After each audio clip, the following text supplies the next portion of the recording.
Je voudrais, à la suite de tous mes collègues, remercier les organisateurs de ce colloque qui nous donne l'occasion un peu de repenser à Ogo, de repenser à ce qu'il a fait, de repenser à toute la place qu'il a prise dans notre corporation. C'était un homme exceptionnel. On dit chez nous que les meilleurs s'en vont. J'aurais préféré que le meilleur reste. Mais bon, c'est ainsi. J'ai été très ému de tout ce qui a été dit ce matin et quand je l'ai vu tout à l'heure, c'était très émouvant. Merci. L'éradication du paludisme, un défi pour l'an 2050. C'est ce qui m'avait été demandé, c'était de vous parler de l'élimination du paludisme, un défi pour 2050. Et puis j'ai préféré, avec l'accord du comité d'organisation, l'éradication exprès. Et je vais vous dire pourquoi tout à l'heure. Pardon. Ok, merci.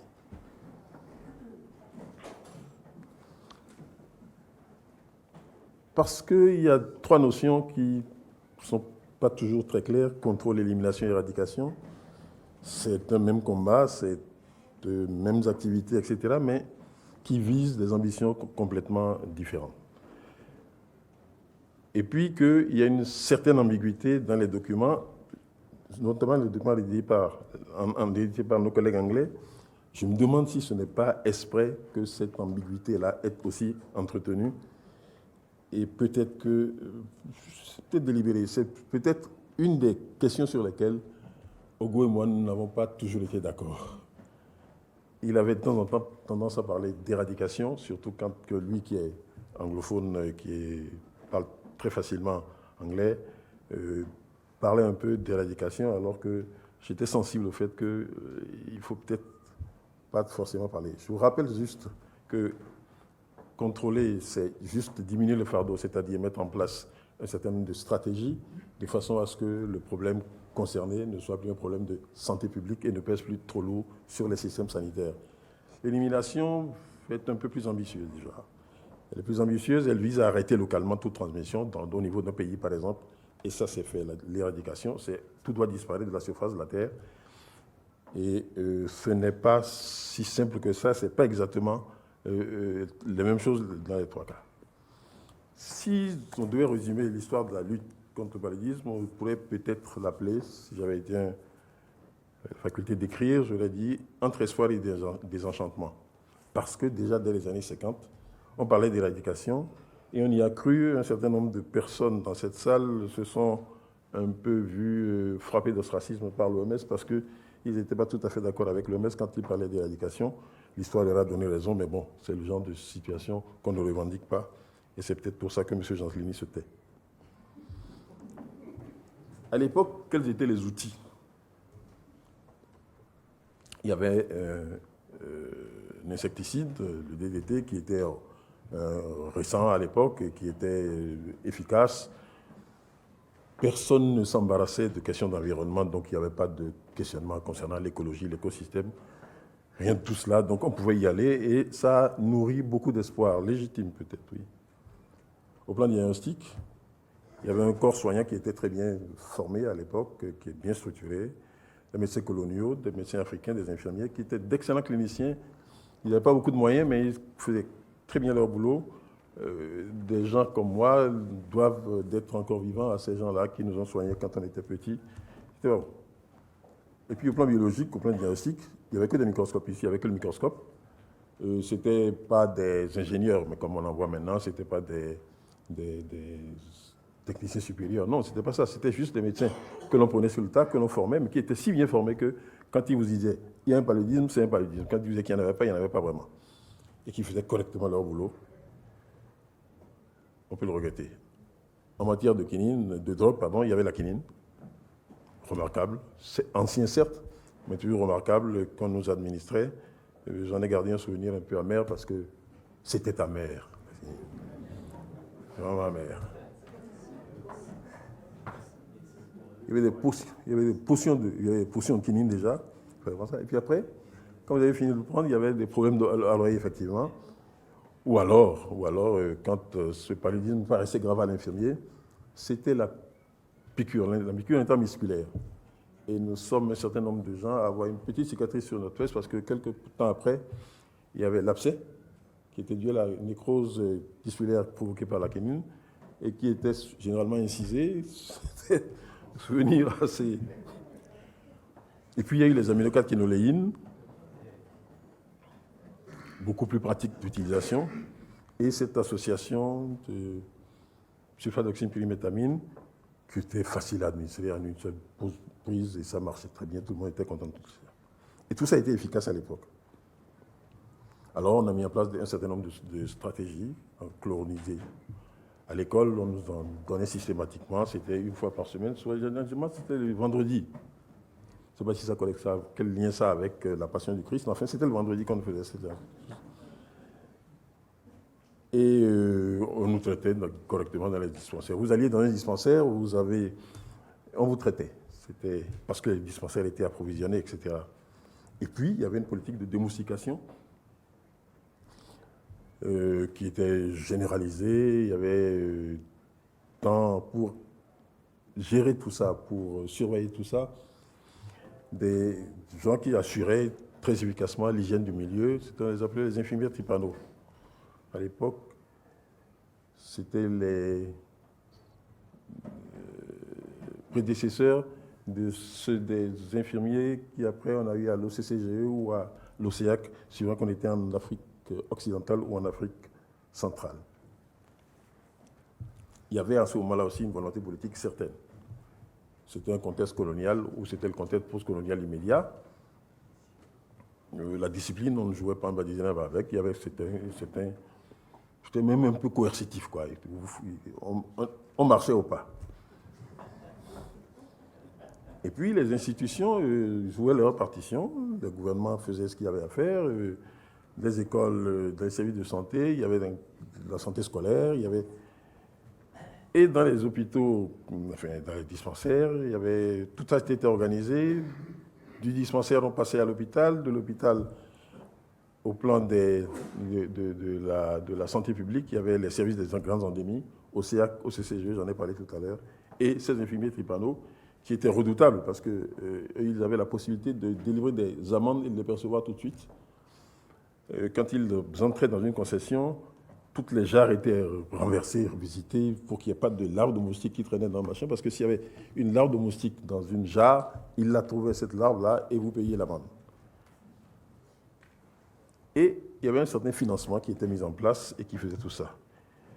La communauté était fortement mobilisée au cours de ces objectifs, même si cette mobilisation était un peu forcée. Malgré tout cela,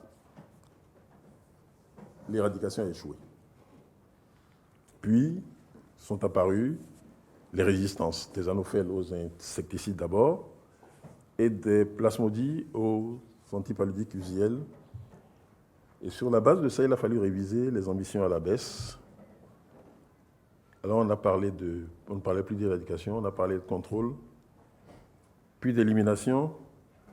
Et puis, comme par un glissement sémantique, on est arrivé encore à parler d'éradication et je me demande si ce n'était pas délibérément qu'on a choisi de le faire.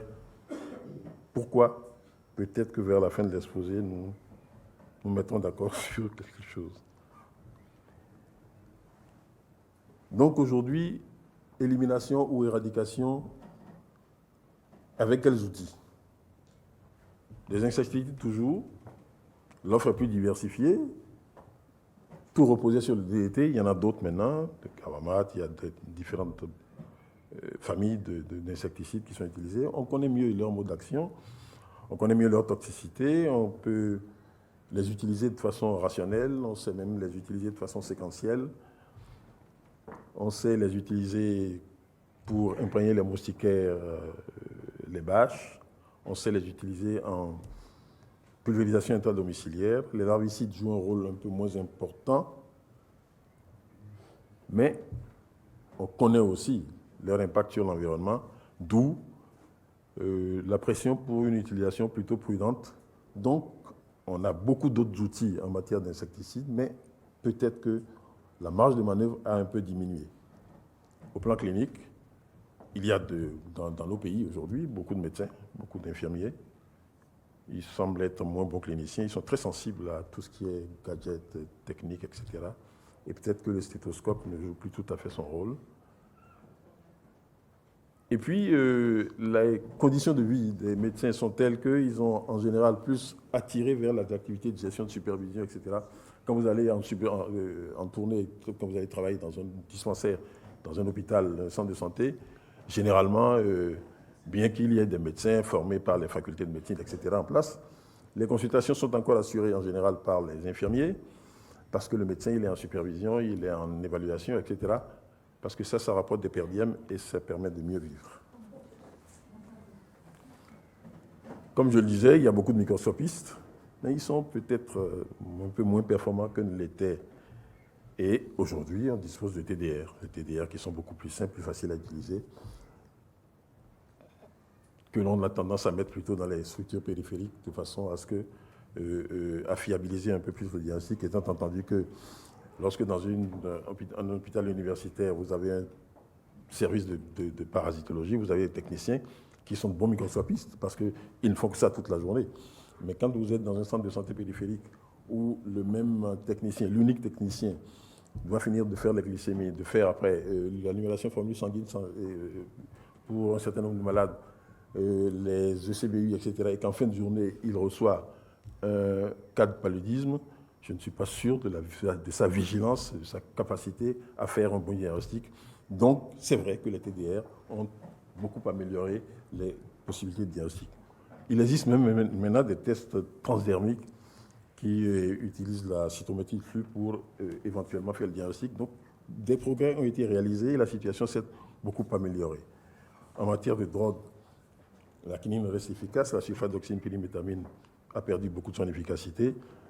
La chloroquine ne joue plus encore qu'il en retrouve encore sur le marché. Et puis il y a des nouveaux antipaludiques qui malheureusement ne sont pas si nouveaux que ça. Notamment l'artéméter, les dérivés de l'artémisinine, l'artéméter, l'artésunate, pour lesquels, malheureusement, on en a parlé tout à l'heure, apparaissent des souches résistantes à partir de l'Asie du Sud-Est comme d'habitude.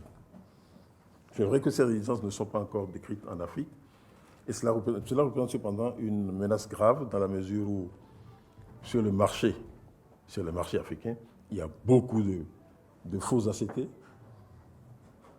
Je crois que c'est probablement notre sentiment, c'est probablement un des médicaments les plus contrefaits que l'on retrouve sur les marchés africains aujourd'hui. Et puis il y a les divers mésusages. Bien qu'on ait recommandé les associations, les combinaisons thérapeutiques à base de dérivés d'artémisinine, on en utilise encore, on trouve encore des soignants qui utilisent des dérivés d'artémisinine en monothérapie. Et puis, il y a cette recommandation concernant une tisane qui est utilisée en prophylaxie et qui fait l'objet d'une publicité agressive de la part des réseaux sociaux actuellement en Afrique. Une ONG, je ne sais pas très bien comment ça se passe, enfin, ça nous vient d'Occident. Beaucoup de mauvaises choses nous viennent d'ailleurs d'Occident. J'ai rien dit. Donc, ils commencent leur publicité en disant, mais on va y revenir peut-être tout à l'heure, ils commencent leur publicité en disant que c'est très facile à faire pousser, etc. Et puis à la fin de la vidéo, on s'aperçoit qu'ils proposent à la vente des sachets. Donc ce n'est pas si altruiste que ça finalement. Donc il faut faire attention à ça. Mais ils sont écoutés. Quelqu'un a dit tout à l'heure que dans presque toutes les familles, il y a des téléphones portables, des Android, et donc ces WhatsApp-là passent. Et il ne se passe pas de journée sans qu'on reçoive un coup de fil en disant, mais vous, à la limite, nous sommes des complices des Big Pharma, et donc les parasitologues africains empêchent l'utilisation de mesures simples, alors que, et tout cela au bénéfice des Big Pharma. Face à tous ces médias, disposant de tout cela, on a un certain nombre de nouvelles stratégies. On a réorganisé la prise en charge et on va maintenant jusqu'au niveau communautaire en utilisant les outils diagnostiques que sont les TDR par exemple. Les TPI chez la gestante et chez l'enfant, on en a parlé, CPS dans la région sahélienne, on en parle. Sauf que dans certains cas, peut-être qu'il y a une petite difficulté, la nécessité d'adapter les stratégies aux faciès. Et je remarquais tout à l'heure que dans les présentations, dans la diapo que Francine nous a présentée, il y a eu des zones où les CPS correspondaient à ce qui était attendu et des pays où il y avait une très nette différence entre ce qu'ils... J'ai remarqué que ces pays-là, c'était les pays où il y avait plusieurs faciès. Où donc on devait mettre en place deux stratégies. Une stratégie au sud, une stratégie au nord. C'est le cas du Bénin, par exemple. Évidemment, on n'est pas performant parce qu'on avait l'habitude de fonctionner de façon univoque. On mettait en place une stratégie et on l'appliquait du nord au sud. Les climats, les faciès ne respectent pas forcément les frontières et ça peut être une difficulté supplémentaire qui impose à beaucoup plus de vigilance. Et puis, il y a la lutte anti-larvaire, j'en ai parlé tout à l'heure, et une notion, j'allais dire, de pharmacovigilance maintenant de toute cette activité, en fait, une surveillance épidémiologique et entomologique qui se met en place et qui n'était pas, c'était pas courant, c'était pas courant comme affaire.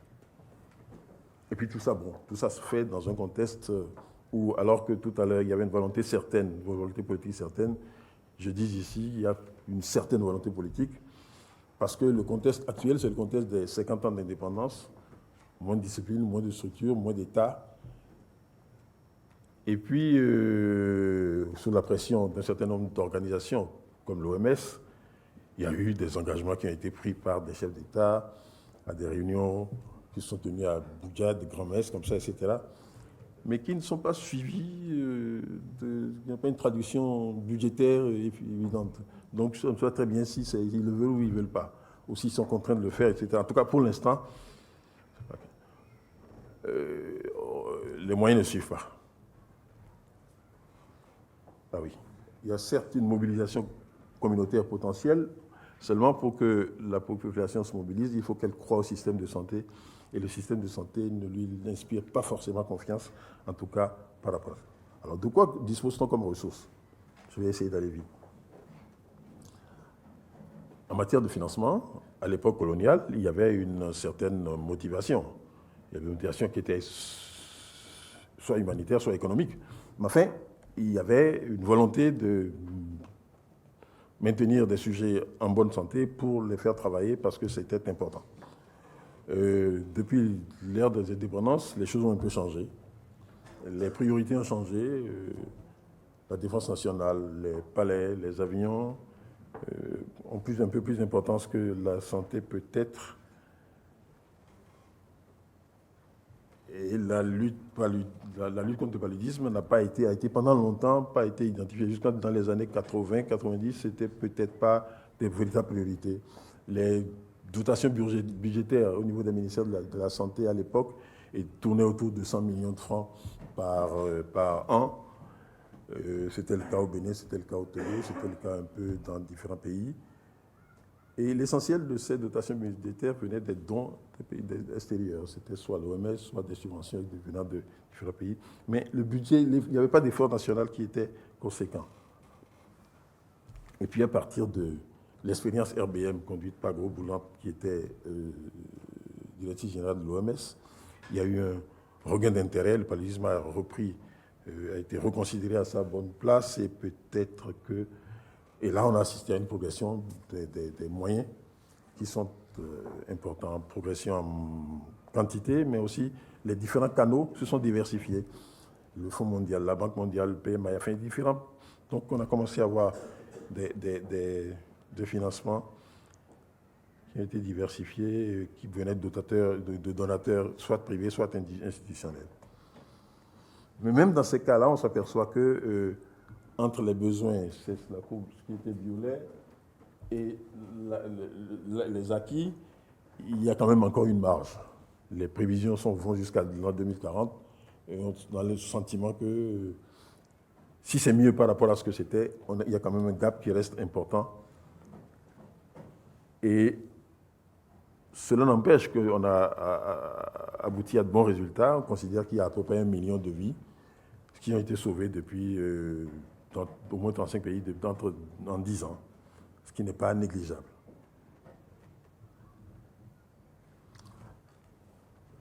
Pardon. Ce qui est peut-être important, c'est de voir comment sont structurés ces financements-là. On s'aperçoit que 70% des financements mis en place viennent du Fonds mondial, la Banque mondiale en donne un peu, le PMI, qui est le programme spécial du président américain, et puis il y a 7% qui viennent d'ailleurs, et dans ces 7%-là que l'on trouve la participation des pays eux-mêmes. La répartition des financements aussi n'est peut-être pas la plus judicieuse. C'est vrai, on essaye de mettre à l'échelle les différents moyens, on essaye de généraliser, etc. Mais on s'aperçoit que la portion congrue est une portion congrue faible qui est réservée au renforcement du système sanitaire, qui donc n'inspire pas confiance et donc n'entraîne pas forcément l'adhésion des différentes populations.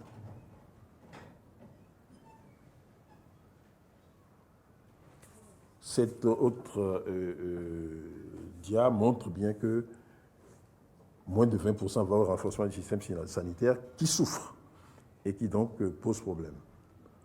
Donc, un certain nombre de défis, qui sont des défis techniques, nous les avons passés en revue. Le personnel qualifié n'est pas toujours existant, une faible capacité à superviser, à évaluer. Je vais aller vite, monsieur.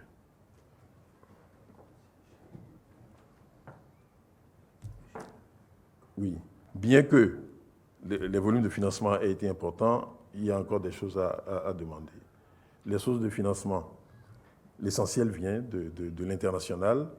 Les États ne prennent pas beaucoup leurs responsabilités vis-à-vis de leur population et les financements nationaux, à la limite, devraient être dimensionnés en fonction, pardon, les contributions extérieures devraient peut-être être basées sur l'effort national d'abord. Et puis, il y a le mode de financement. Souvent, ça se fait par an.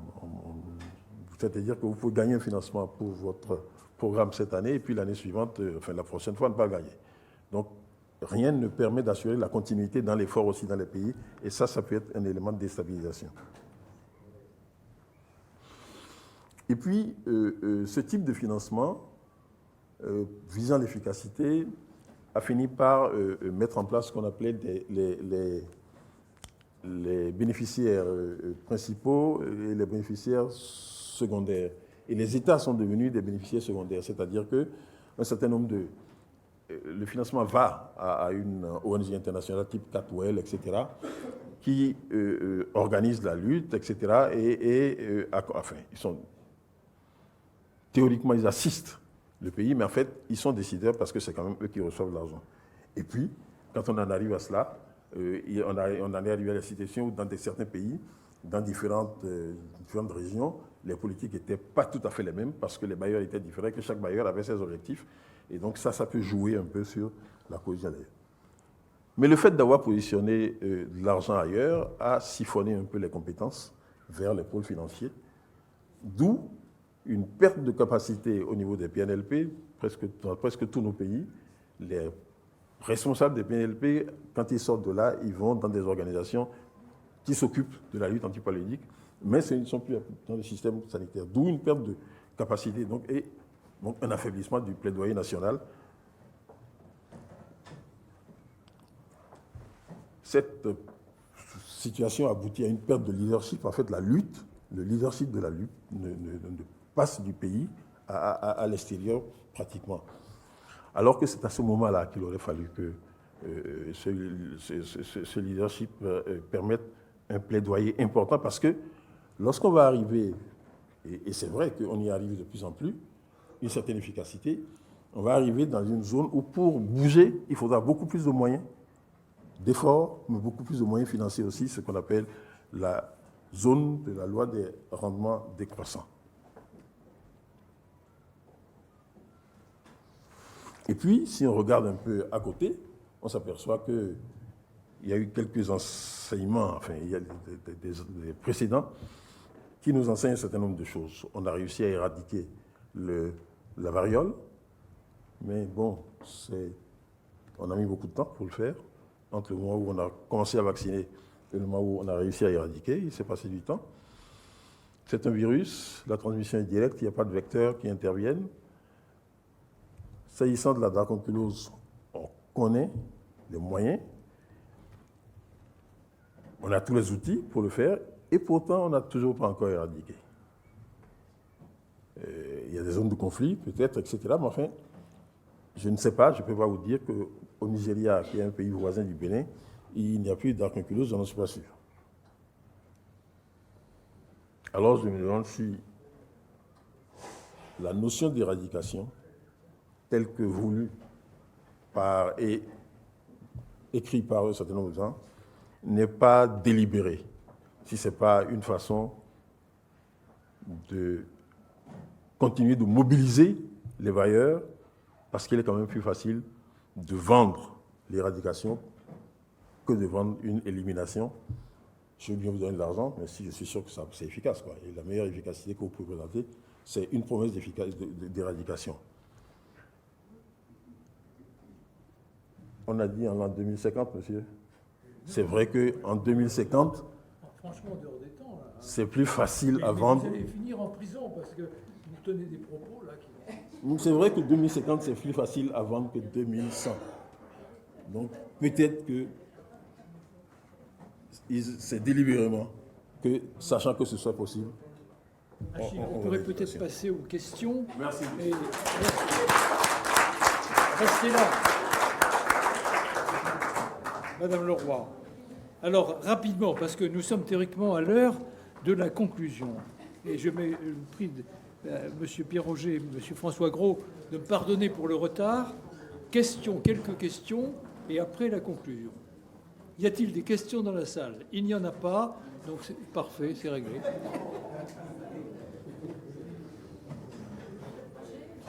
Alors, une. Comment?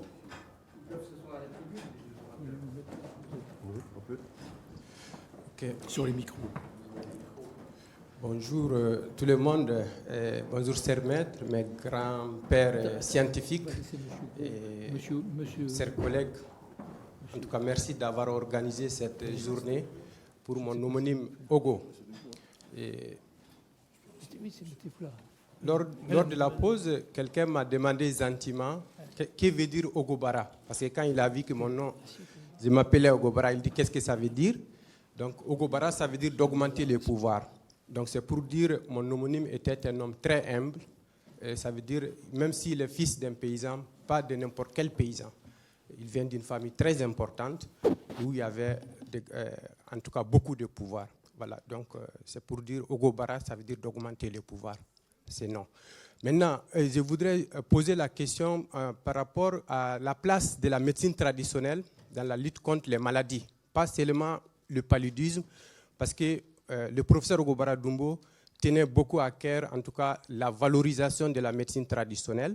Et il a fait beaucoup pour le pays d'Ogon, pour Bandiagara, où il y a un réseau quand même de médecine traditionnelle.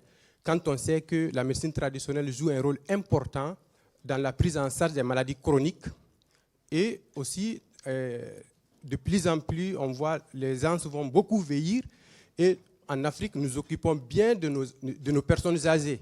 Donc, l'Afrique n'a pas qu'à recevoir, nous avons aussi à apporter à ces pays dits riches.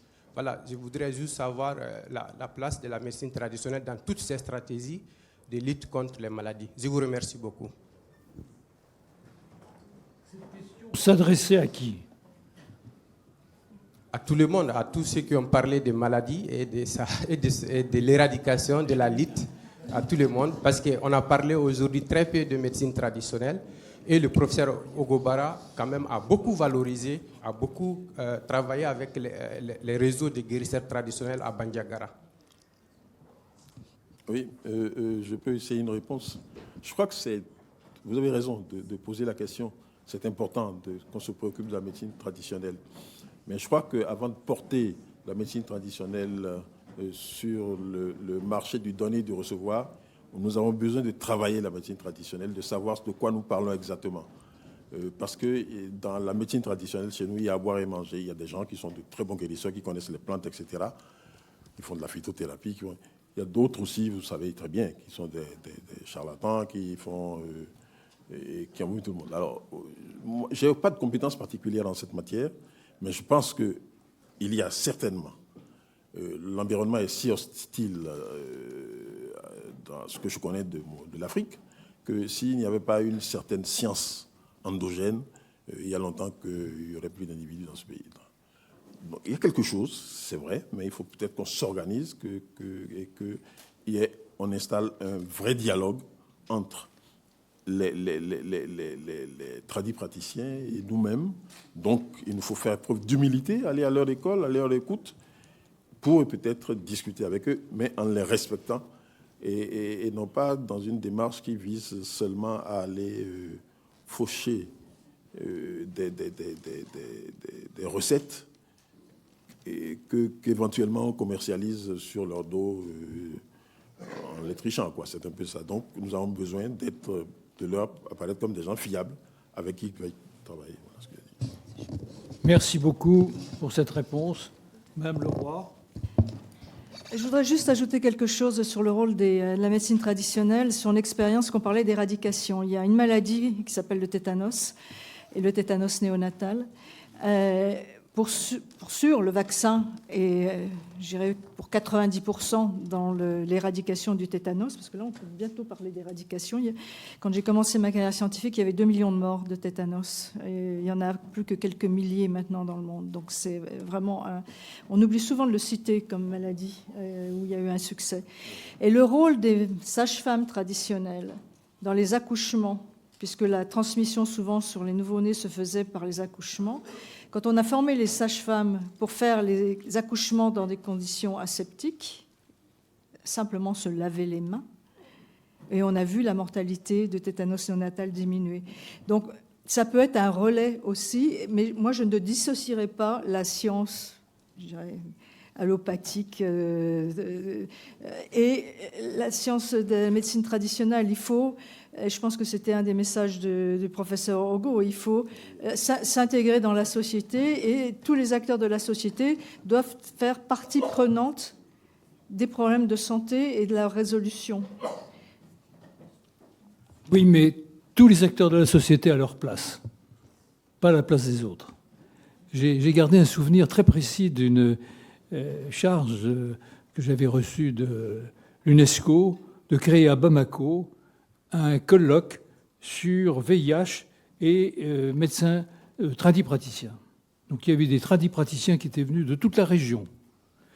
Des gens tout à fait remarquables, ouverts, etc. Ça se passait avec des traducteurs, etc. J'avais dit à mes collaborateurs, on n'emmène aucune diapositive, ça ne sert à rien, c'est pas ça du tout.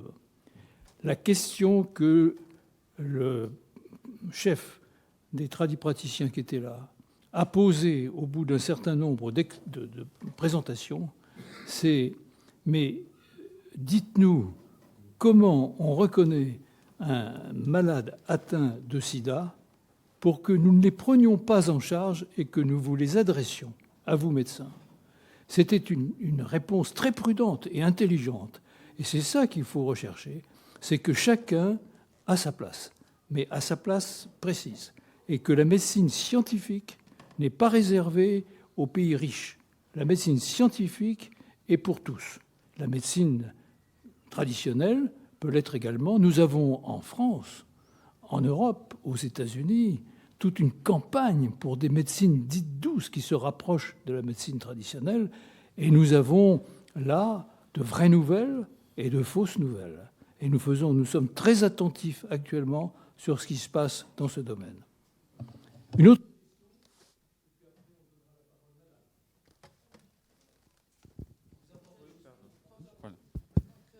Moi, c'est une question que je voulais poser tout à l'heure à une consoeur, docteur Migo Nabias, je crois, je ne sais pas si elle est encore là. Hein? Tout à l'heure, je discutais avec elle parce que je ne comprenais pas que, ayant fait de la recherche en immunologie moi-même, je me suis formée en immunologie, donc j'ai des notions assez quand même consistance dans le domaine. Donc en parlant de mémoire immunitaire, je ne comprenais pas que dans le domaine du paludisme, la mémoire humanitaire était plus péjorative, était plus contre-productive que dans les autres, que par rapport dans les pathologies virales, de manière générale. Ma consoeur m'a dit que, c'est-à-dire qu'un enfant qui est né, un nourrisson qui est né d'une mère atteinte, qui a eu une primo-infection par le parasite Plasmodium falciparum ovivax, à la naissance, effectivement, il s'est imprégné un petit peu de cette infection, donc il développe une sorte pas d'allergie, pas de réaction positive, mais plutôt d'énergie, une forme de tolérance vis-à-vis de la maladie. Donc je voudrais savoir le pourquoi de cette mémoire immunologique négative, quoi, si je peux m'exprimer ainsi. Donc je me présente. Comment ? Non, il me parle, monsieur. Je peux essayer de répondre. Le paludisme induit une immunité, mais il l'induit un peu lentement. Et les enfants, il faut qu'ils fassent 1 ou 2 accès par an pour qu'au bout de 3 ans, ils aient un début d'immunité. Vous parlez de la mère qui a eu un paludisme et plusieurs paludismes et qui est semi-immune, on dit semi-immune. Elle transmet les IgG qu'elle a dans son sang à l'enfant. Et pendant les 4 premiers mois, il a les IgG de maman qui le protègent, le bébé. Mais au-delà, les IgG de la maman s'effondrent, il n'est plus protégé du tout. Et il faut qu'il fasse, soit dès qu'il fait un paludisme, soit il fait plusieurs accès palustres, et il finit par développer aussi, au bout de 3-4 ans, s'il y a beaucoup de paludisme dans la région où il est, une semi-immunité qui empêchera qu'il fasse des accès graves. Mais il fera encore du paludisme. Donc voilà, c'est une immunité aussi qui est fragile. Quand des travailleurs migrants viennent en France avec une immunité palustre, au bout d'un an, ils la perdent. Au bout d'un an ou d'un an et demi, ils la perdent. Et quand ils retournent voir la famille dans leur pays, ils sont de nouveau comme des nouveau-nés et ils vont faire des accès palustres éventuellement graves. Vous voyez, c'est quelque chose qui est un peu fragile et qui n'est pas l'immunité virale, effectivement. Quand on a fait une varicelle, on ne fera plus de varicelle de toute sa vie. Non, ce n'est pas solide, l'immunité du paludisme. Et il faut qu'elle soit multiple pour finir par faire quelque chose. Alors les vaccins, merci beaucoup. On va en rester là pour les questions, parce que l'heure nous presse atrocement.